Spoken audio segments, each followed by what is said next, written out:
Welcome everybody to today's lecture on the student struggle under capitalism. Our speaker today is Walter Smolarek. Walter is a student leader at Temple University and one of the primary organizers of the Party for Socialism and Liberation in Philadelphia. Last year, Walter was a lead organizer of 2 walkouts protesting budget cuts. He is also a member of Students for Justice in Palestine.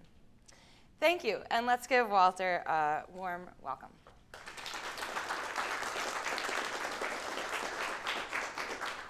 So good afternoon, everyone. Thank you so much for coming to this lecture. Like Heather said, we're going to be talking about the student struggle under capitalism. So one common experience that I think a lot of students have had is having someone in a position of authority say that, if you just stay focused and try hard, then you can be whatever you want to be. You could be a doctor, a lawyer, a politician, whatever. And it's a very convenient thing for them to say, because if we believe that and if we act accordingly, then their position of power and wealth is not challenged. But it's also a completely false thing for them to say. We can see through massive youth unemployment, massive student debt, and a variety of other reasons that our generation, that young people, have no future under capitalism. We do, however, have a future in smashing this system. And I think young people today and students today are very well positioned to carry out a revolutionary struggle. Millennials, as demographers call us, are the most multinational generation in the history of the United States.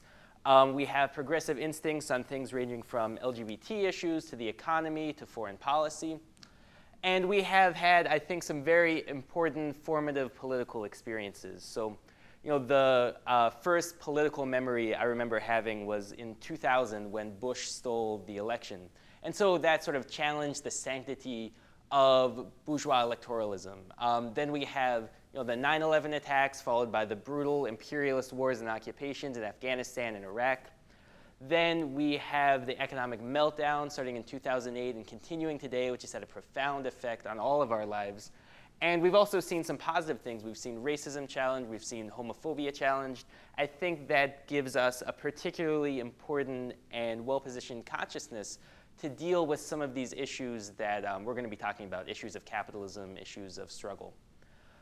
So another common experience of young people, particularly this generation of young people, is going to some form of higher education. So 63.3% of us go straight from high school to some form of higher education. So that could be a 2-year institution or a 4-year institution every year. So that's 2.1 million new students every single year. So before we get to some of the more specific things about how education functions under capitalism and how students can deal with that, there are a few basic laws of the capitalist system that we have to get straight. So this is perhaps the most important. So why are things produced under capitalism? To make a profit. Medicine isn't produced to make sick people healthy. Medicine is produced to make a capitalist rich. And if people get healthy in the meantime, then that's purely incidental. If a capitalist could make money while providing no services to people, he would absolutely do that. Another important and relevant law of capitalism that we have to understand is that capital, for it to be capital in the first place, must be constantly expanding. And part of that is to look for new areas to make a profit. So everything has to be commodified, turned into a commodity, which is something to be bought and sold for a profit. And we can see lots of examples of this. One important example is like the privatization of the Postal Service that's going on right now. So the US Postal Service provides very cheap services to people. It provides lots of well-paying union jobs, tens of thousands, maybe even hundreds of thousands. But because capitalists need to look for new sources of profit, there have been efforts over the last 10, 15 years, really since its inception, to privatize that service. And so that would result in things like prices going up, the union being busted, wages being driven down, all so that capital can continue to expand and capitalists can continue to make a profit. Finally, there's a law of overproduction that exists in all capitalist economies, regardless of how many reforms or regulations are introduced. So overproduction, it sounds like an absurd term, and it is completely absurd, but it's something that must exist as long as there's production for profit. So if a capitalist is to increase his profit margin, he can do two things. One is to lower wages or increase wages at a rate lower than increases in productivity. And the capitalist can direct the production of more and more commodities. So what you end up with is a situation where there are lots and lots of commodities produced, but no one with enough money to pay for it. And we can see how that process played out in the current global economic crisis in the terms of the housing bubble. So how the capitalists can deal with that, they can deal with that momentarily through the extension of credit. So we saw these predatory loans being extended to poor and working people, exploiting their right to, their desire to exercise their right to decent housing. And so these three laws, the law of overproduction, the fact that things are produced under capitalism solely to make a profit, and the capital must constantly expand, are very important things to keep in mind when we're thinking about how education functions under capitalism and what students encounter. So the important thing to keep in mind about education under capitalism is that capitalism treats education as a commodity. Education isn't to make people smarter, to make people more fulfilled, to make people able to pursue their own interests and contribute to society. Education exists to make a capitalist wealthy. And that's especially pronounced in higher education. We can see it in K through 12 education. There's a growing trend towards this through the charter school movement. But I'm going to focus on higher education under capitalism. And so we can quantify how the capitalists are turning education progressively more and more every year into a commodity by looking at how much it costs to go to school. So over the last 10 years, and all these numbers are adjusted for inflation, so in 2013 dollars, the cost of tuition at private four-year universities has increased by 33%. At public two-year schools, so this would be institutions like community colleges, the tuition has increased by 17% over the last 10 years. And at public four-year schools, supposedly the most accessible four-year option for working-class students, tuition has increased by 54% over the last 10 years. So even after you account for things like scholarships, grants, and this is what people will always say, oh yeah, well it's expensive, but just apply for some scholarships. Even after you account for all of that, the average annual cost of attending a public in-state college, which is what they say if you want a bachelor's degree and you're a working class, come from a working class family, just go to a state school. The cost for that is $16,510 every single year. So, I mean, realistically, what working class family has like $16,000 of disposable income every single year for every one of their kids? It's a ridiculous notion. And so, just like the capitalists extended predatory loans to working families who are trying to buy a home in the run-up to the current economic crisis, there has been an explosion in student debt. So student debt now totals over $1 trillion. So that's the highest source of private debt in the country, higher than credit card debt, and $1 trillion, that's larger than a lot of countries' entire economies.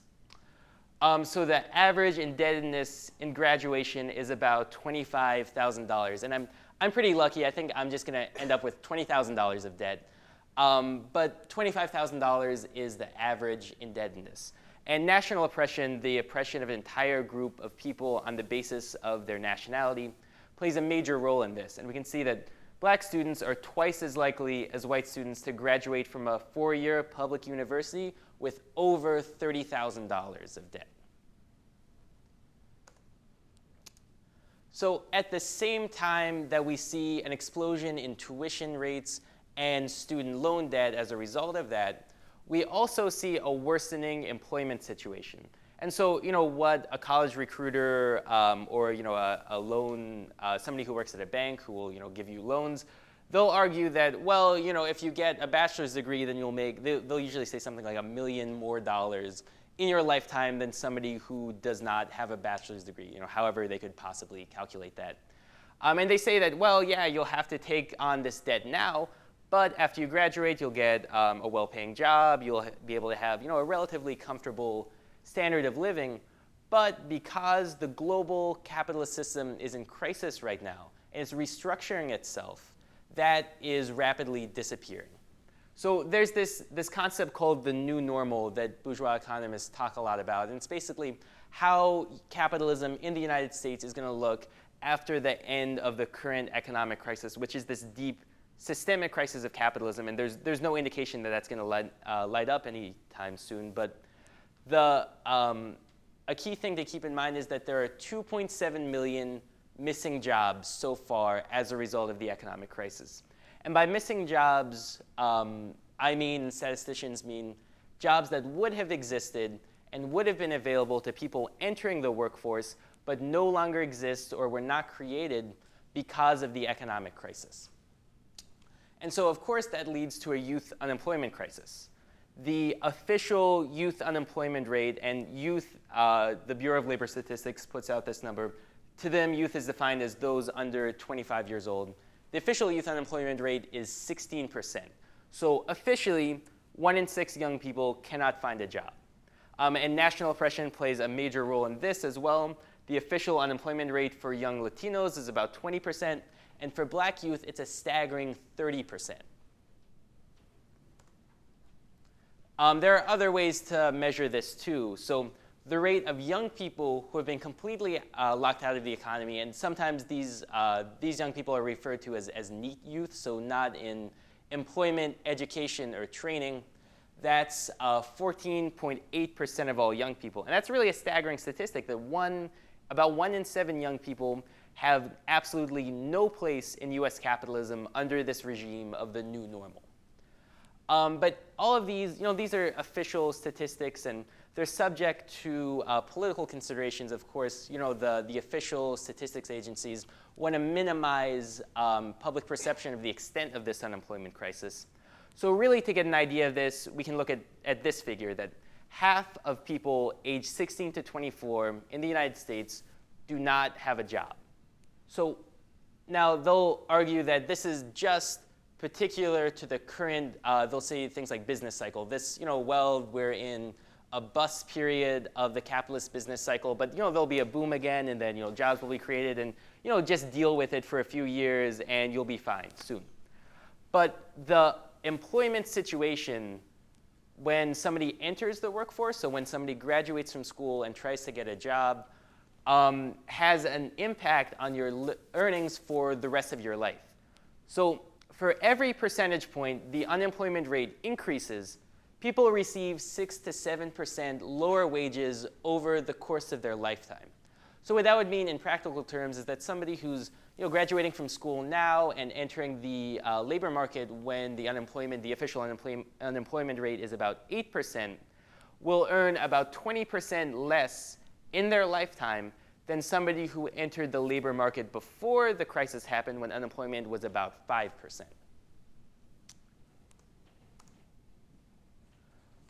So I want to take a minute, because these statistics can really be demoralizing, and we can look at this and we can get an idea of the extent of the crisis. But what we have to consider is that whenever there's oppression, whenever there's injustice related to the capitalist system, anything inherent in the capitalist system, the people who are oppressed by that will always be fighting back. So I'm gonna talk about a few important international student struggles. So one, I think maybe the most well-known student struggle globally is the student struggle in Chile. So the education system in Chile, really since the 1973 coup that was supported by the CIA that installed the right-wing pro-imperialist dictatorship of Pinochet, the education system has been progressively being privatized, making it an exclusive domain of the wealthy. So the current right-wing president of Chile, Sebastián Piñera, introduced a reform in 2011 that would essentially have completed the privatization of the Chilean education system.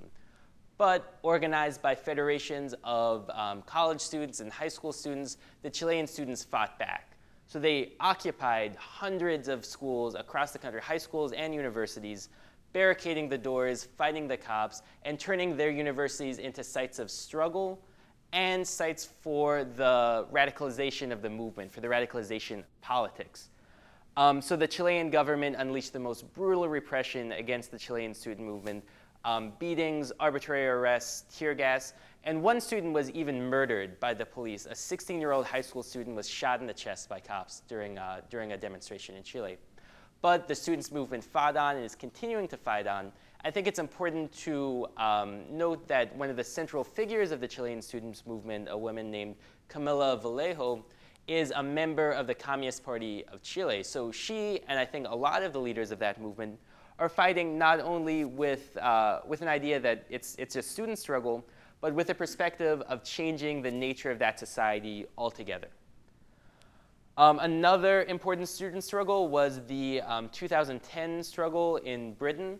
So there's a regulation in the UK that limits how much universities can charge their students for tuition. And for a long time, the tuition cap was $5,100 per year.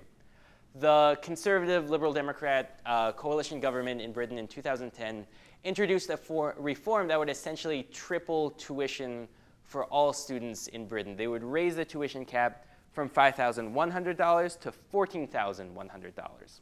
Naturally, there was an outrage reaction, and there were mass demonstrations all across the country, but especially in London in the winter of 2010. I think this is a particularly important struggle because the following year in Britain, there were mass general demonstrations against austerity. So the unions came out, the students came out, lots of sectors of society mobilized, but that mobilization began with the student struggle.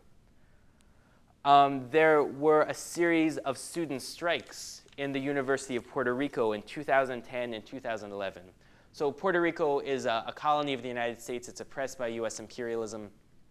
And the colonial government introduced a massive budget cut, or they tried to push through a massive budget cut to the University of Puerto Rico, which would eventually or effectively result in tuition doubling at that system of university. I believe there are 11 UPR schools throughout the island. So the students held mass general assemblies, they discussed the issue, and eventually they came to the conclusion that they would have to go on strike to stop this tuition hike, which was aimed as part of this larger strategy of privatizing the UPR system itself.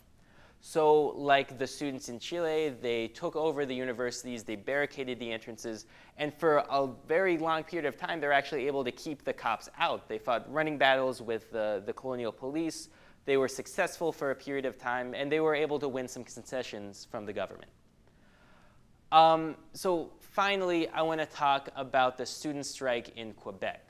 So the government of Quebec in last year actually proposed a 70% tuition hike that would affect all students throughout Quebec. Of course, this was outrageous, and in Quebec, students are very highly organized. Just like if you're a teacher or a construction worker in the United States, you would probably be part of a union. If you're a student in Quebec, you're part of a student union. And the largest and most militant of these is an organization called Classe. So after the 70% tuition hike was introduced, the students held general assemblies, and they decided to go on strike to stop this tuition hike. And so they led a 7-month strike that actually evolved into a broader political crisis in Quebec that involved lots of different elements of society. So the government tried to repress them. They would beat students. They would arrest the demonstrators. And they even passed a law called Law 78 that would, one, ban demonstrations on or near universities, and require all demonstrations, whether it's student, labor, unrelated, to request approval from the police before organizing and going on a demonstration. So this was a broad attack against all sections of poor and working people in Quebec. But the students defied that. They continued to demonstrate. They continued to strike. And eventually, the government of Quebec, which was led by the Liberal Party, fell. They had to call new elections. They lost the elections. And the new government bowed to the students' movement demands. And they rescinded both Law 78 and the 70% tuition hike. The strike was ultimately victorious. So I think that we know that students can struggle for the right to an education. But students have been on the front line, and young people generally have been on the front lines of all sorts of struggles throughout society for revolutionary change. So I have up here a list of some of them. Karl Marx, who wrote the Communist Manifesto when he was just 29 years old. Layla Khalid, who joined the Palestinian liberation struggle when she was only 15. Huey Newton, who helped the Black Panther Party, who was a co-founder of the Black Panther Party when he was just 24 years old. And also Elizabeth Gurley Flynn. So she became a full-time organizer for the Industrial Workers of the World at age 17. She helped lead a strike when she was 23. And in 1936, she joined the Communist Party of the United States. I think that's extremely important because she fought for the general transformation of society away from a capitalist for-profit model towards a socialist system based on meeting human needs. I think that's maybe the most important lesson that students who want to struggle for their right to an education, who want to struggle against the youth unemployment crisis, against debt, whatever, can take away from this. That student struggle, for it to be effective, also has to be class struggle. We can organize and fight around things like tuition hikes, budget cuts, student debt, and we can win. But for us to really be secure in our right to an education, we have to challenge the model of for-profit education in the first place. And that means challenging the system of profit, capitalism. So if we do that, then we can not only win accessible education, but we can win socialist education, education for the full development of human beings and of society. Thank you.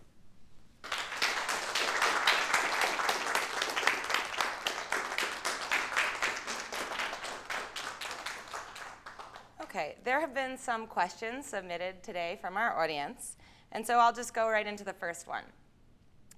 What are some recent examples of student organizing and mobilizations in the United States? And also, how should students relate to workers on campus? So, Walter, it's your opportunity to respond. So thank you for those questions. Those are all really important points that people raised. So to answer the question, what are some recent examples of student organizing and mobilization in the United States? Last year, March 1st, was the National Day of Action to Defend Education. So in dozens of campuses and cities and towns across the United States, there were demonstrations held around issues like student debt, tuition hikes, primarily at state schools, around budget cuts. So in Philadelphia, where I live, there was a march of about 500 people. So while we see that we don't quite have the numbers that a Chile or a Puerto Rico or Quebec might have, there's a lot of potential for that same kind of mass movement to develop in the United States. I'm very optimistic about that prospect. In terms of how students should relate to workers on campus, I think it's absolutely critical that we build the closest possible relationship with workers on campus. Because if we think about it, who's being hurt by the commodification, the privatization of education? It's certainly students. As we talked about, student debt is skyrocketing, tuition is skyrocketing, unemployment is also skyrocketing, but also workers, right? Their unions are being busted, their wages and benefits are being slashed. So I think there's a natural and potentially very powerful alliance between students and workers that we should do everything we possibly can to build and expand upon. Thank you.